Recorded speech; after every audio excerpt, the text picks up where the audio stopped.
In this video, I will be sharing with you how you can send money to Congo using Remitly mobile app.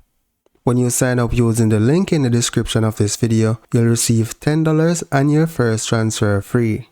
Now, you can also use the website to send money as well, right? Now, once you download the mobile app and log in, select Get Started, enter the amount of money that you want to send. It shows how much the recipient will receive, then select Continue. Select your delivery method. You can go Express or Economy. You have two delivery methods, cash pickup or mobile deposit. Select the one that you choose. On this page, you're going to select the location where you want the recipient to pick up the money.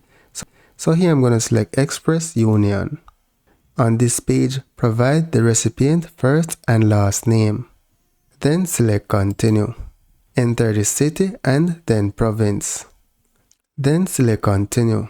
If you wish to send a notification to the recipient, you can enter their phone number. However, you have the option to skip. On this page, you'll provide your payment method. My card is already on file, so I'm going to select it. And on this page, review your transaction. Here it shows when the money will be available. And then all you need to do is hit send money. And trust me, the money will be available by the promised time. So that's it for now, guys. Thank you for watching and see you in the next video.